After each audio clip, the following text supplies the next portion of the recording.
I'm just picturing the Grinch up on his mountain, and he hears the postdocs singing. So he like climbs down in a sleigh and takes all of their hope for a pay raise.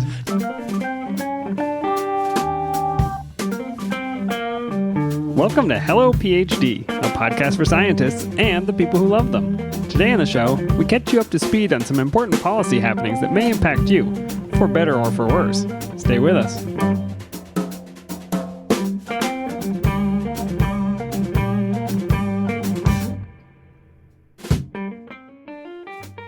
And we're back. This is Hello PhD, episode 62.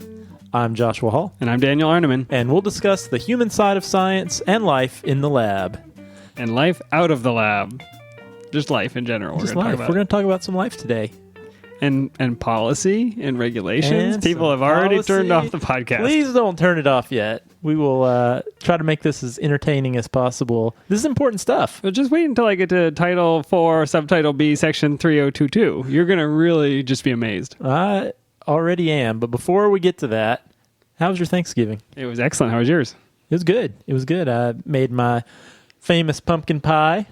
As you do every year or 3 times a year. I'm actually happy because it's gotten to the point that my mom now says, and you're going to bring your pumpkin pie, right? Oh, it's yours? It's my thing now. As if you didn't get it off the internet? Is it something you modified? To be fair, I got a different recipe off the internet this year. I switched it up. Cook's Illustrated?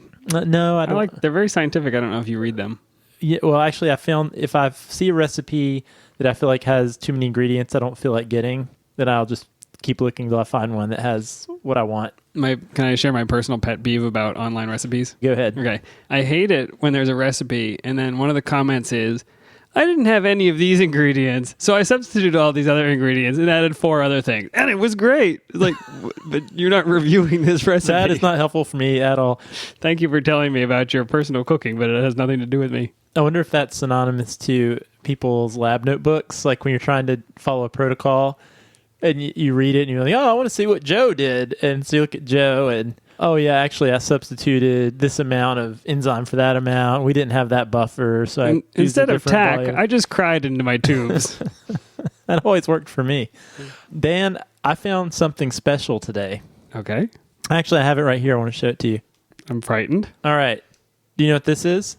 It is a cardboard tube. This cardboard tube, Dan, relatively nondescript. I think there might be a label on it. There's a label on it. So I was cleaning out my bedroom and actually moved a dresser that had been there for years. And under a pile of stuff that had fallen off the back of the dresser was this cardboard tube.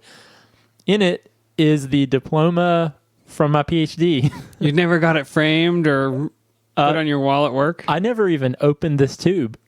Wow. So actually, I'm assuming that my diploma it probably says failed. I can't even open this. It's still sealed. It says, we hereby, I, the chancellor, whoever it was at the time, hereby retract Joshua's PhD. Oh my gosh, wouldn't that be scandalous if I opened this right now and everybody, I'm such a hack on the show and he doesn't even have his PhD. About to say goodbye, PhD. I can't even open this. Yeah, it's sealed. It's hermetically sealed. Mine, my parents framed, and it hung in the coat closet at my house for. There we go. Should I take it out? I like that you're pretending that you're not like walking around in a cap and gown all the time. You got your hood on. Oh, I don't want to take this out. Look at that. There it is. Are there like insects eating it, or is it okay? No, it looks okay. Let's see. The most expensive piece of paper you've ever purchased. This is pretty cool. This is the first time I've ever seen my PhD diploma right here on the air. It's all curled up. Oh, man. Oh, you're getting fingerprints on it. That's not archival paper. Look at that. Is it valid? People sign it? People signed it. Let's see. Greetings. Why does it say greetings? Be it known that Joshua Hall, having completed the studies and fulfilled the requirement of the faculty for the degree of Doctor of Philosophy in Microbiology and Immunology. I feel like the Wizard of Oz is conferring your brain right now. That is pretty cool. Don't spill your beer on it. That's all I have to say. All right. Well, I'm going to put it back in the tube, back behind the dresser. Where it was now safe. I can't get it back in the tube. Well, you can see that this was really important to me. I'm like the Henry David Thoreau of graduate school.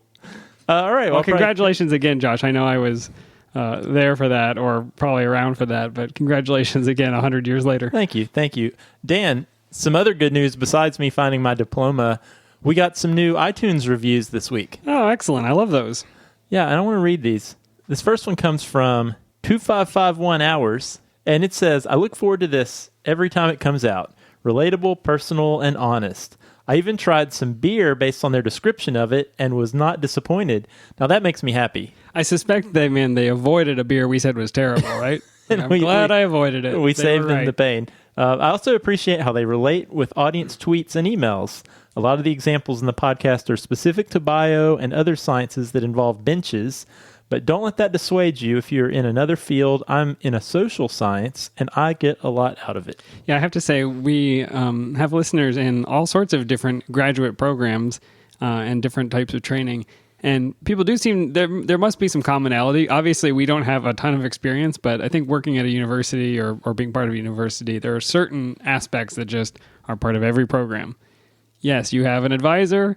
Here's the things you need to know before you commit to that person. Here's how you get done with your work, all of those things. Yeah, absolutely. All right, Dan, and we got one other one this week. So this says, the title, this is from Min Grateful Listener, and the title of this review is Awesome Podcast Helps Me Breathe More Easily. This is a yoga podcast, is it not? Yeah, we're going to start our mindfulness and breathing segment. That would be a good idea, actually. Scientifically proven to help your mood and attention. Now I sound like Darth Vader in the show. All right, so this one says, thank you both very much for your incredibly engaging and interesting podcast. It's very helpful for grad students across disciplines in so many different ways. It's both entertaining and educational. Thank you both so much. That is excellent. And I appreciate, Josh, that you didn't read the 51-star reviews. You found the 2 that were nice. That was really good. Well, I mean, it's our show. We can... That's right. Filter. Editorial control. So thanks for those reviews. And seriously, we really like reading these. I got to tell you, I actually texted Dan when I saw we had these earlier this week, and it really made my evening. I happened to read these, and they both made me smile. So thank you for those reviews, and we love to get them. So we do, and it helps other people find the show. That's one of the things that iTunes uses to help rank the different podcasts and to connect it with people who have similar interests. So thank you for those, and if you have a chance to leave a review, please go do it. Absolutely. And the last thing I want to say, Dan, is it's the holiday season. I've noticed. And Santa Claus. I know the song. Okay. Go ahead. And so I just wanted to remind you, as you're doing your holiday shopping, you can go to our website and click on our Amazon banner that's right there on the side of the page. I think it's on the side. It is. And you click on that. It'll take you to Amazon. You can do your shopping. Everything's the same price, but if you click through our link, we get a little kickback that helps us out with some of the cost of the show. It's an easy way you can support us without really paying anything. Yeah, there's plenty of time. I know if you're like me, you're going to wait until Christmas Eve to do it anyway and just get the 2-day shipping. So, sorry, this is late. It got stuck in the mail. I do so much shopping on Amazon. It's crazy. I should click through our link. You should. Now, you found a very festive and unique ethanol this week, Josh. I did. Speaking of the holiday season, and this is also, as far as I remember, our first Oklahoma beer. Oh, excellent. Oh, everything is a song today. This is the Prairie Artisan Ale Christmas Bomb! And this is an imperial stout brewed with spices. Okay. So you brought out wine glasses, so I was already a little nervous. Yeah, well, I think this is a type of beer. So this stand is this imperial stout. This is an 11% alcohol by volume.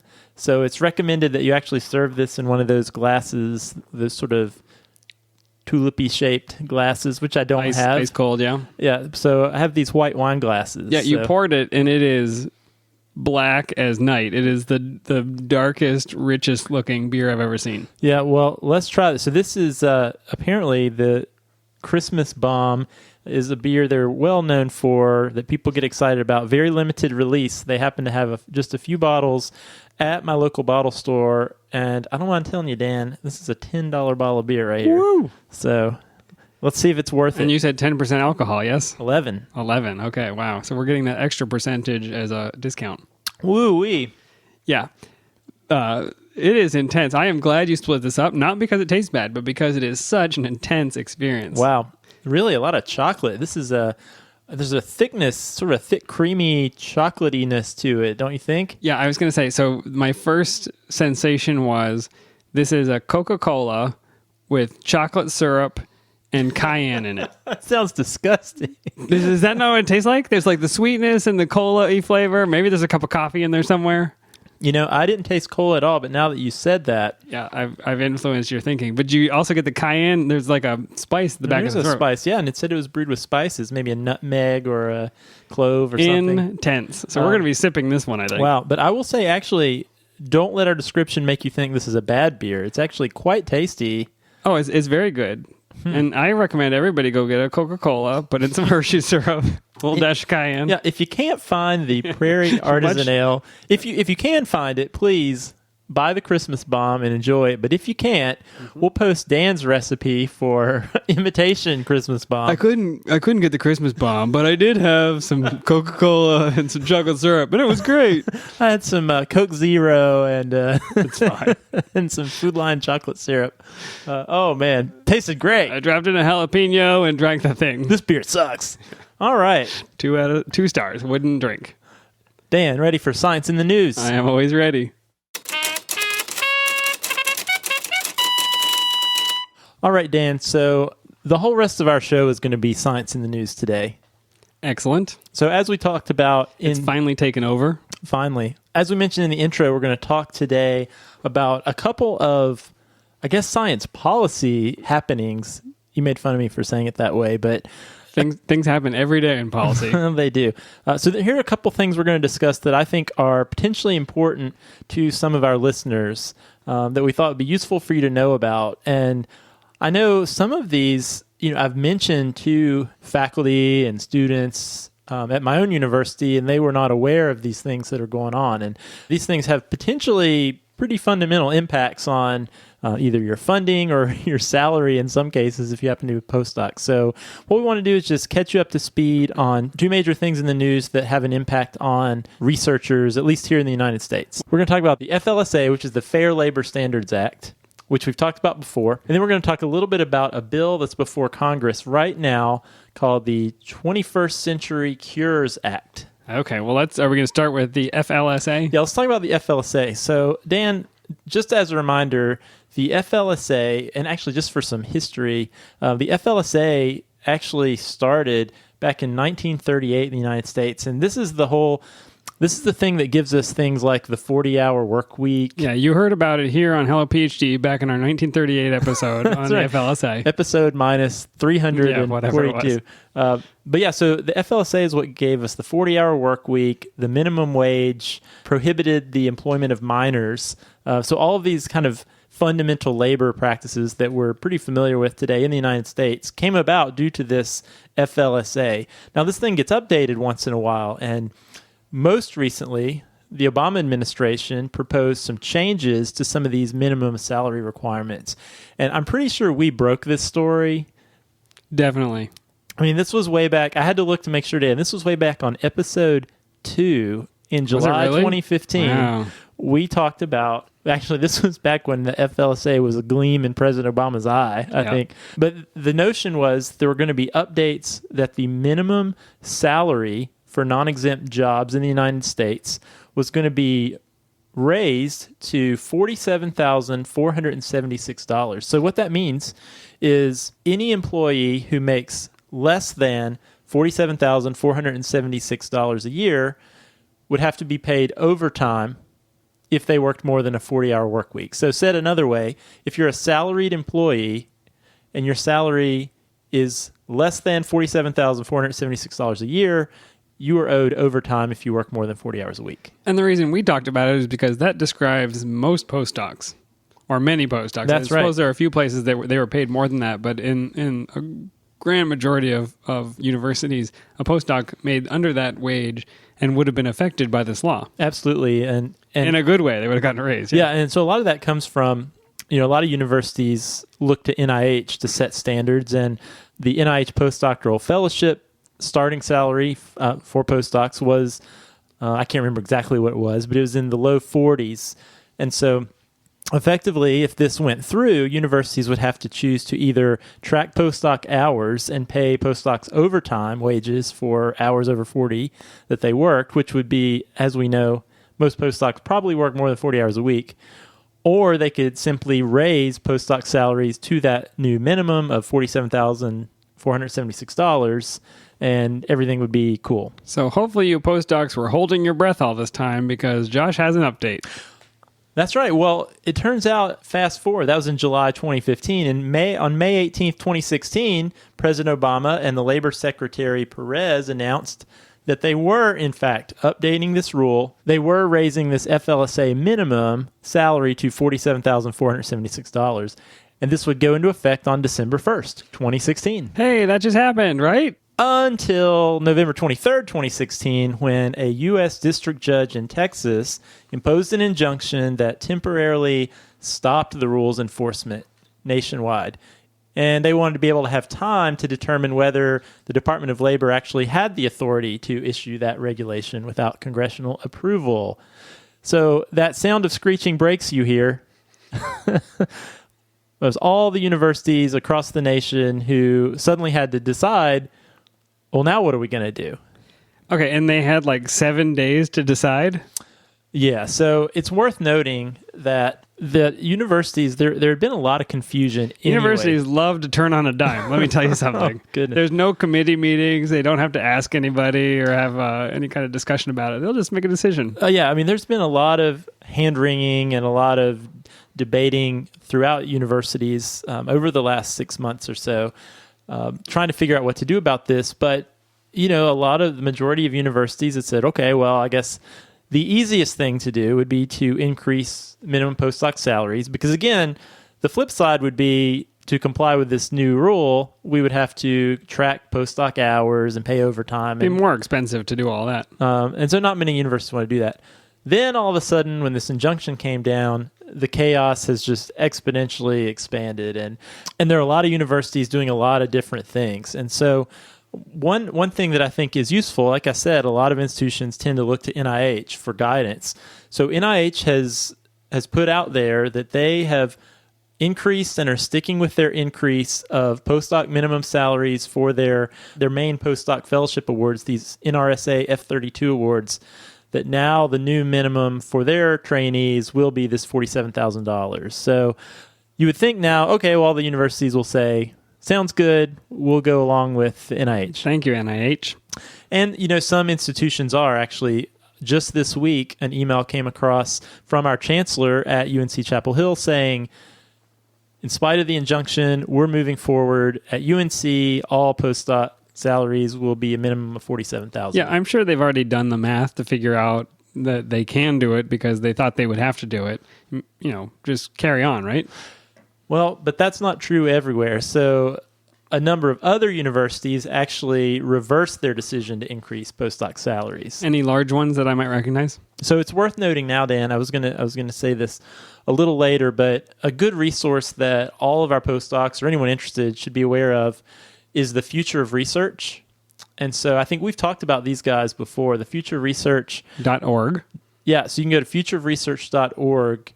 Gary McDowell is the executive director of this Future of Research, and they've done a lot of studies about postdocs, done a lot of organization to advocate for postdoc issues.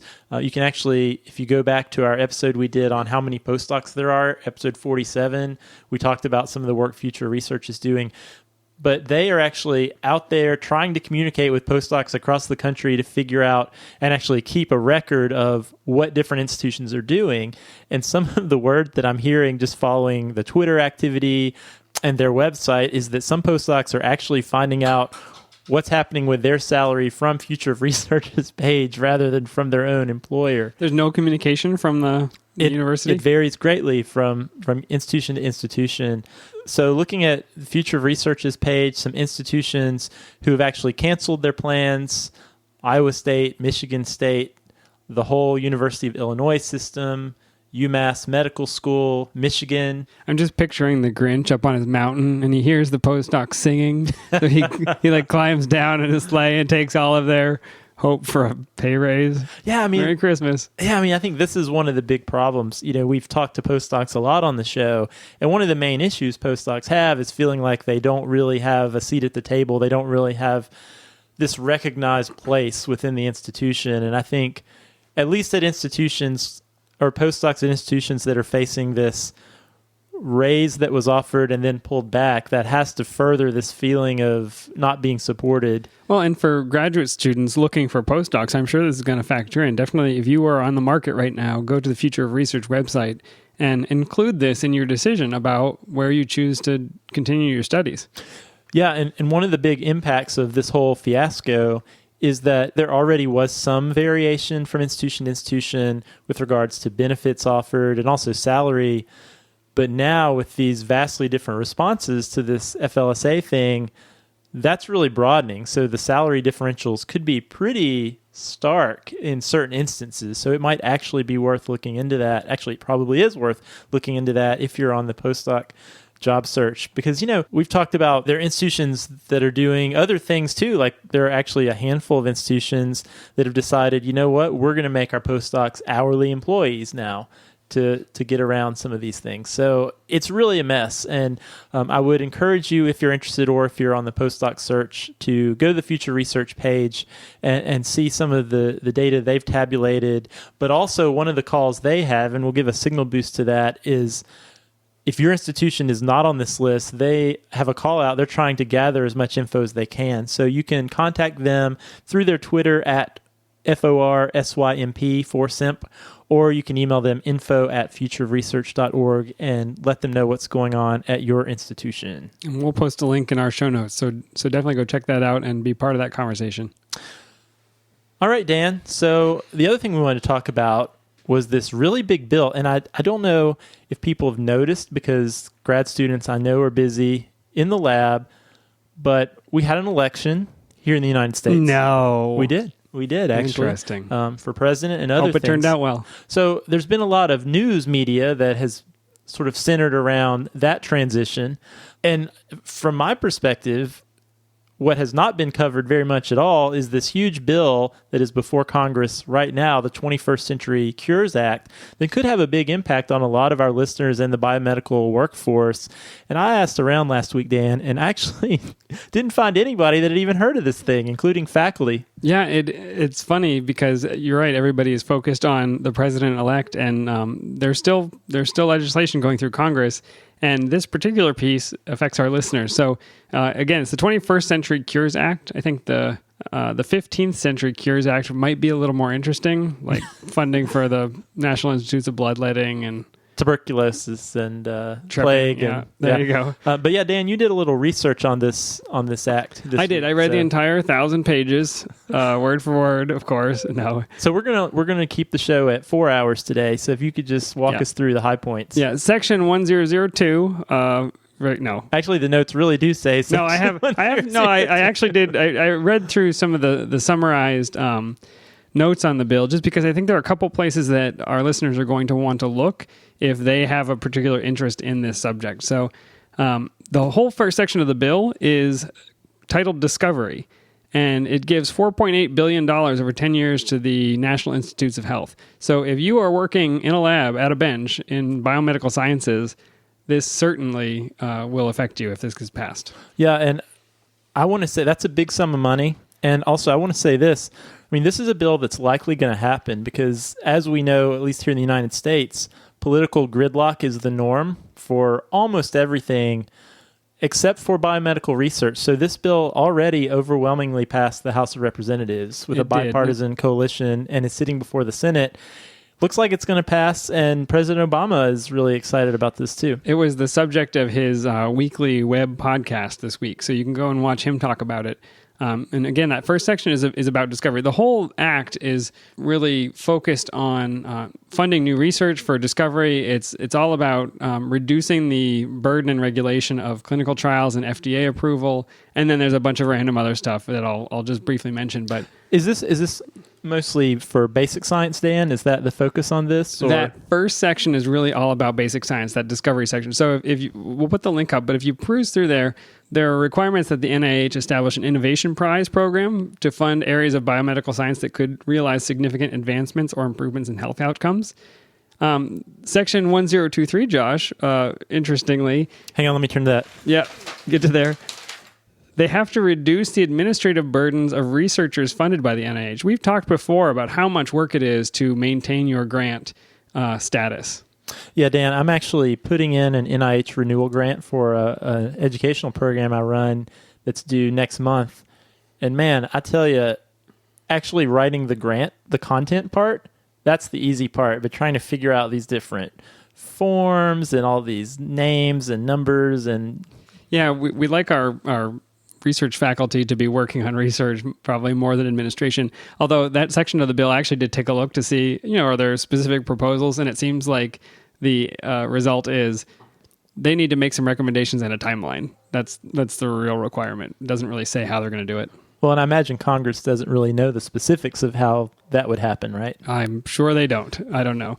So there's more in there about conducting high-risk, high-reward research. We talk about how a lot of times research becomes incremental, where you can get funding to just mutate that next amino acid in the protein you study.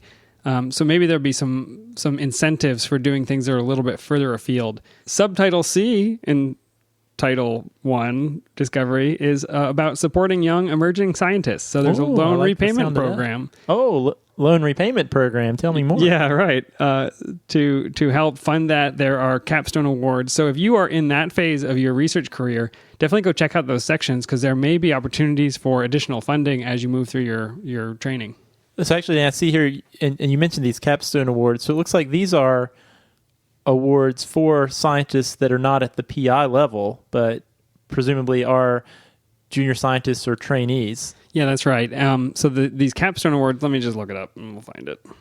Section 490, Part A, the Secretary may make awards to support outstanding scientists that have been funded by the NIH, and they will be made to facilitate successful transition or conclusion of research programs or for other purposes as determined by the director of the NIH.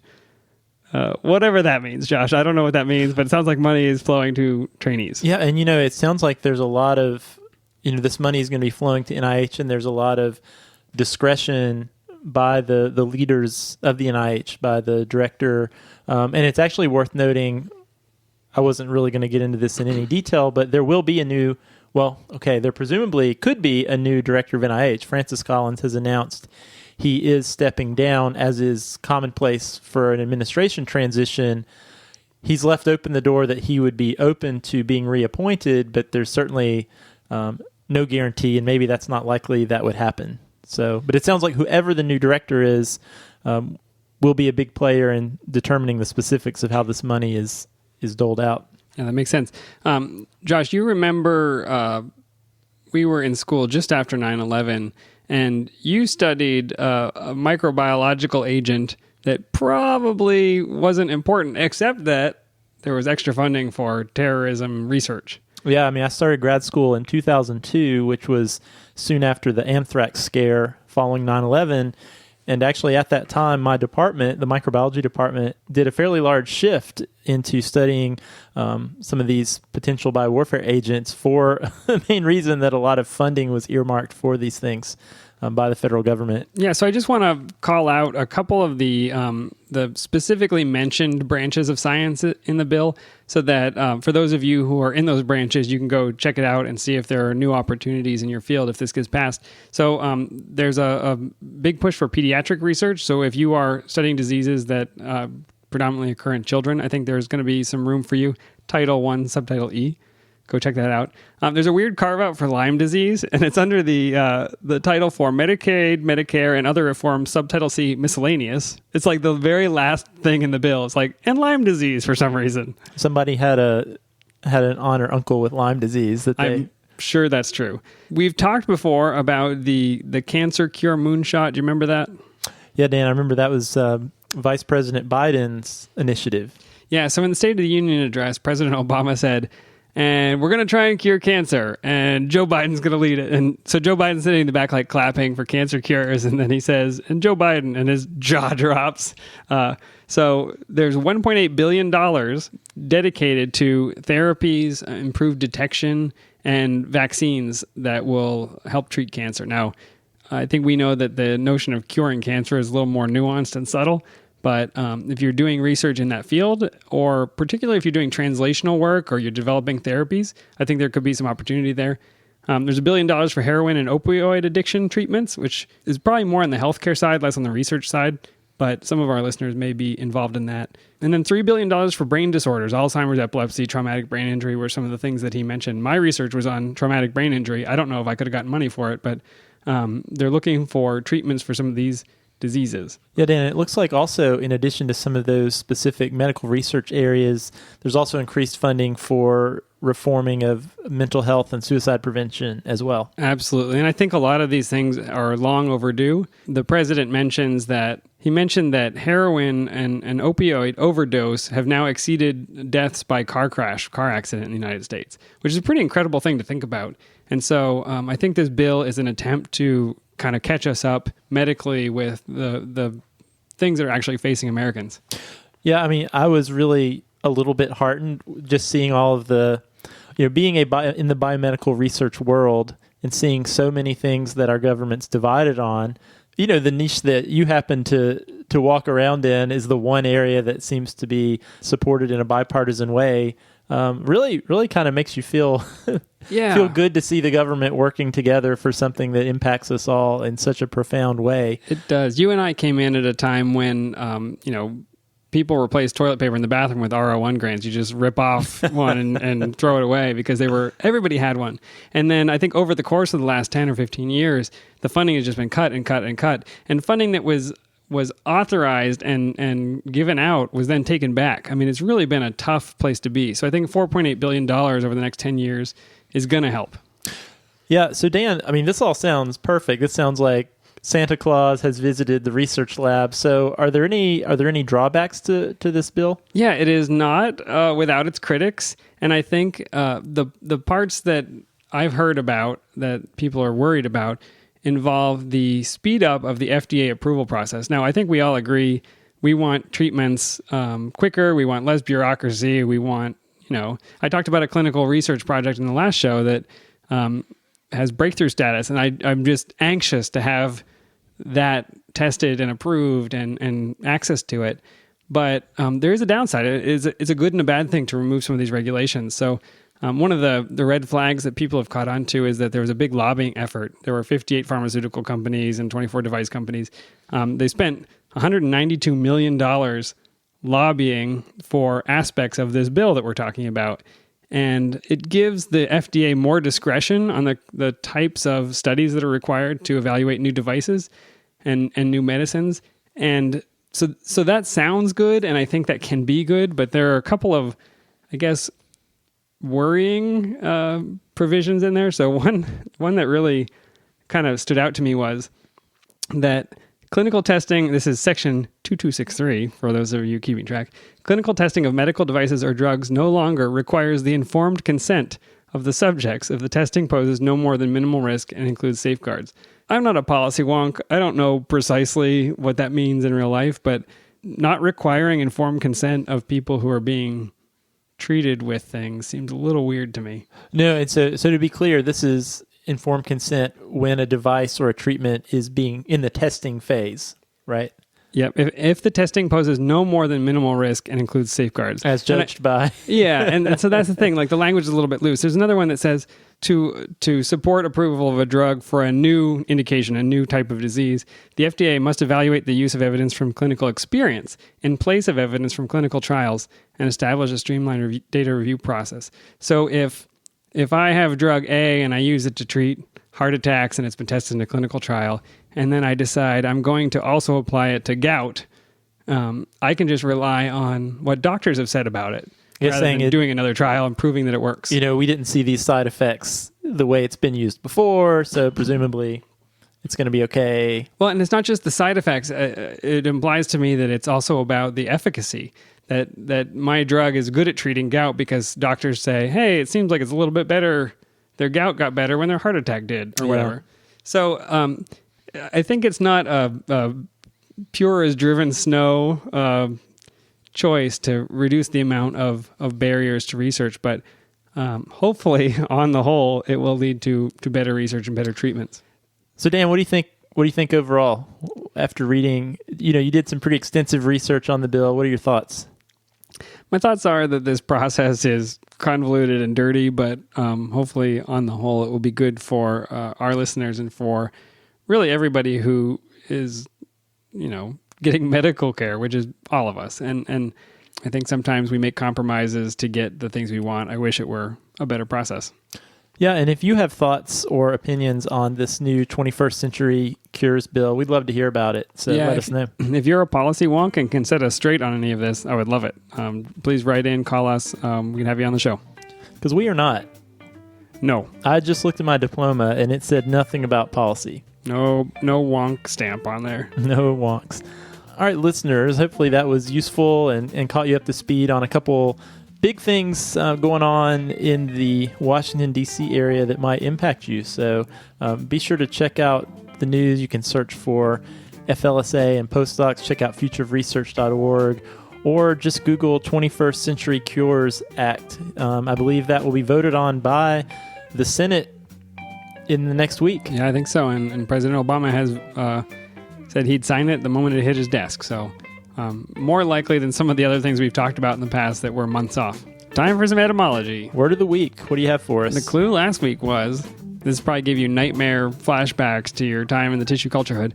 If your pipette tip and a non-sterile surface touch together, you may experience this problem with your cell cultures. What do you think?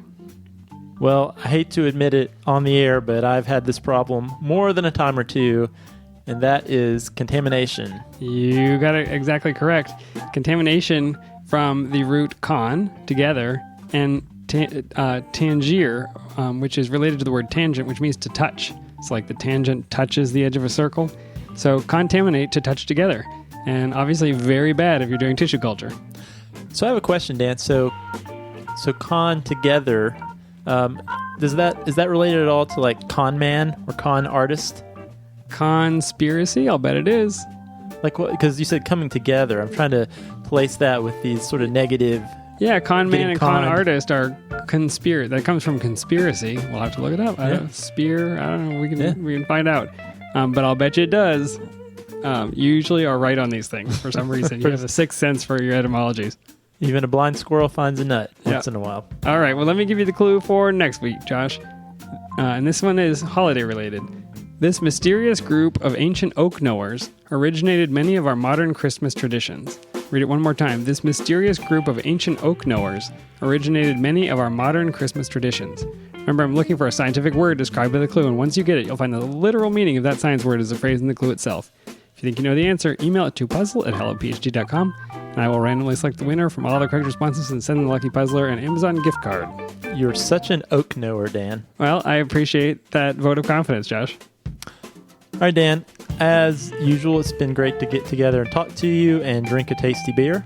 I'm glad we had something a little stronger for this depth of regulation and policy discussion. Yeah, we needed it. This was heavy. We'll have to get back to something light and fluffy next week. The beer was heavy like the discussion. Oh, there we go. There we go. Hey, next week, I hate to even say this because it might hold me to it, but I wanted to do this last year. I've got a great homemade eggnog recipe, and I'm thinking about trying it on the show next week. What do you think? I think it's a good idea. We'll see if we can get all the ingredients together. It's not trivial to make eggnog. All right, so tune in 2 weeks from now for Josh's homemade eggnog made right on the show. And then 3 weeks later when we get over the salmonella infection that we obtained drinking the eggnog. Joe Biden, salmonella moonshine. I can't wait. See you next time, Dan. See you next time.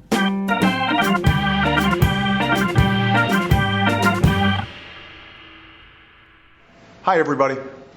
On the first day of my administration, I promised to restore science to its rightful place. I told you we would unleash American innovation and technology to tackle the health challenges of our time. Over the last 8 years, we've delivered on that promise in many ways, both big and small, including, of course, providing health coverage to 20 million more Americans and making healthcare more affordable for all Americans. Right now, we have the chance to put our best minds to work one more time, and in a big way. There's a bill in Congress that could help unlock a cure for Alzheimer's, end cancer as we know it, and help people seeking treatment for opioid addiction finally get the help they need. It's called the 21st Century Cures Act. It's an opportunity to save lives, and an opportunity we just can't miss. This bill would do a lot of good things at once. Let me tell you about 5 of them. First, it will make real investments this year to combat the heroin and prescription drug epidemic that's plaguing so many of our communities. Drug overdoses now take more lives every year than traffic accidents, and deaths from opioid overdoses have nearly quadrupled since 1999. Under Obamacare, health plans in the marketplace have to include coverage for treatment, but there's more we need to do. For nearly a year, I've been calling for this investment so hundreds of thousands of Americans can get the treatment they need, and I'm glad Congress is finally getting it done. The second thing the Cures Act does is make a significant investment in Joe Biden's cancer moonshot. In my State of the Union address this year, I set a goal of making America the country that ends cancer once and for all, and I put the Vice President in charge of mission control. This bill will allow us to invest in promising new therapies, in new ways to detect and prevent cancer, and to develop more vaccines for cancer, just as we have them for measles or mumps. Joe's done an incredible job. This bill is a chance for Congress to do its part too. Third, we'll be giving researchers the resources they need to help identify ways to treat, cure, and prevent all kinds of brain disorders. Alzheimer's, epilepsy, traumatic brain injury, and it also supports the Precision Medicine Initiative, an effort we started to bring doctors and data together to develop treatments and healthcare that one day can be tailored specifically for you. That can lead to some big breakthroughs. Fourth, the Cures Act includes bipartisan mental health reforms, including important programs for suicide prevention. And fifth, we're making sure the FDA incorporates patient voices, your voices, into the decisions they make as they develop drugs. So that's what the 21st Century Cures Act is all about. Like all good legislation, it reflects compromise. This week, the House passed it overwhelmingly and in bipartisan fashion.